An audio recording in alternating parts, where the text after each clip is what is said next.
Good morning, friend.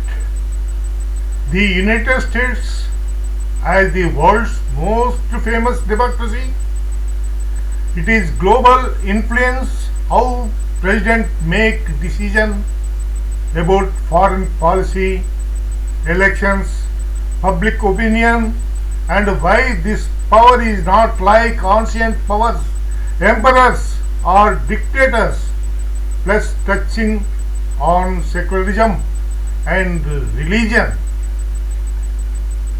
I have created a neutral, calm educational script for you. It presents facts from history and political reality without promoting violence, hate, or one-sided views. It respects democracy, elections, and the idea that strong nations influence the world while highlighting checks and balances. No side effects, just thoughtful discussion, suitable for a YouTube channel focused on global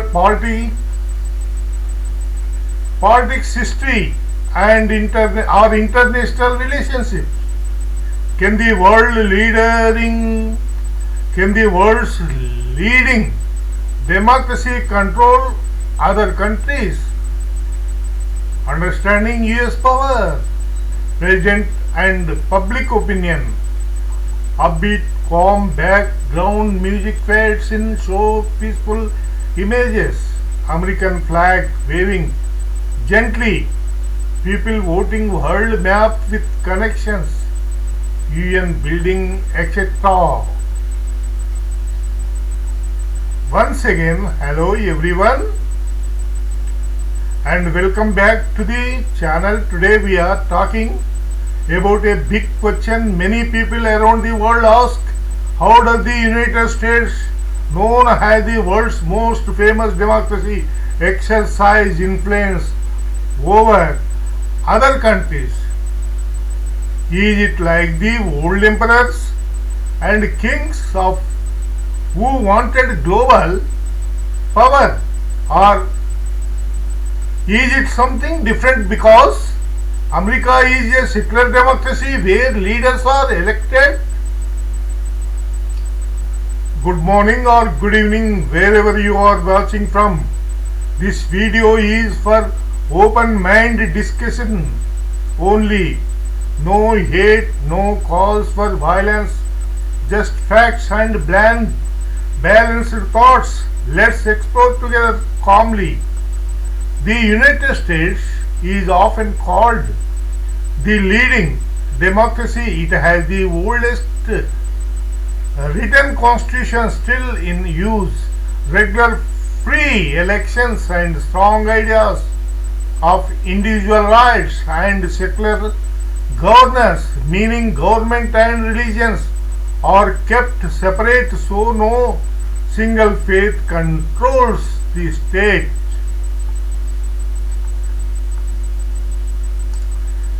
But with the great power comes great responsibility and great debate. Does America control other countries? Does the president act only on citizen opinions?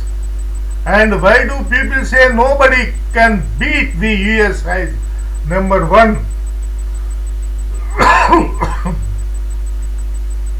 Part 1. Becoming a global power. Show historical timeline graphics. 1776 Declaration. WW. Second, post-war maps.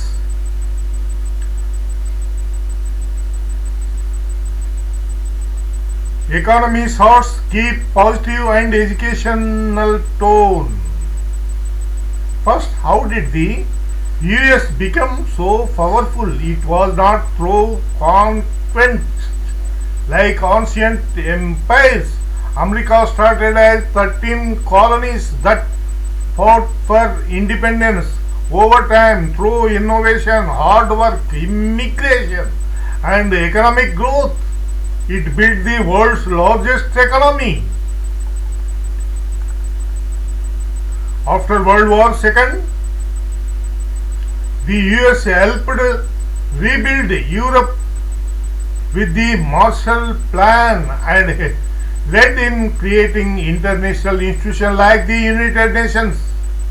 Many see this as Americans stepping up as a beacon of democracy, spreading ideas of freedom, elections, and human rights. Supporters say this influence stabilizes the world, promotes trade, and prevents bigger conflicts. Critics, however, point out that powerful nations naturally have influence through trade deal, military alliances like NATO, foreign aid, or sometimes interventions. They argue that even democracies can look like they are dominating when they protect their interest. History shows examples where US policy supported allies or opposite governments seen as threats, but also cases where public opinion pushed back against overreach, like after long wars. The key points: America is not ruled by a king or emperor. Power comes from elections. President campaign on manifesto, promises about economy, security, and foreign policy. If voters don't like the direction, they can change leaders every 4 years. That the democracies check.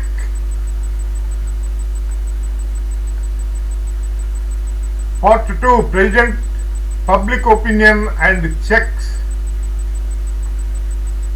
Ballot bags, Congress buildings, poll charts, peaceful protects, Constitution pages.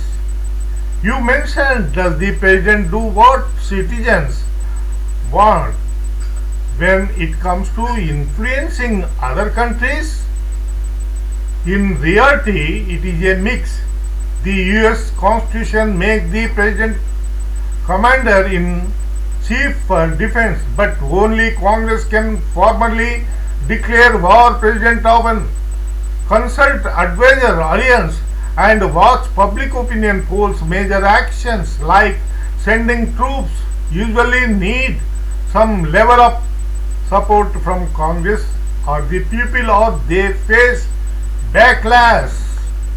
For example, after big events, presidents have rallied support for policies framed as protecting democracy or security, but history also shows limit public opinion shifted against prolonged conflicts leading to withdrawals or policy changes. Elections matter. Voters reward or punish based on result. This is a very different from dictators or historical emperors. A dictator ruled without real elections or oppositions. A king might claim divine right, but in America, leaders are elected, not born into power. There is a free press, independent courts, and Congress that can investigate or limit the executive. Secularism means decisions are based on law, national interest, and debate, not religion's commerce. Your point about religion is important. The US Constitution protects freedom of religion for all, and government policy is not dictated by anyone. Faith's teachings on why these activities, it is a secular focus on the Constitution and the people's will. Of course, no system is perfect. Critics inside and outside America debate whether the Foreign policy always matches public opinion or founding ideals. Some say too much power is in the executive, others say strong leadership is needed in a dangerous world. The beauty of democracy is that these debates happen openly and change is possible through votes, not force. So diverse global images, people from different countries discussing, handshake, icons, peace symbols. So is the US like an unbeatable emperor? Many Americans and observers say its strength comes from ideas, innovations, rule of law, opportunity that attract allies, and talent being number one in economy and military gives influence, but it also brings responsibility and criticism.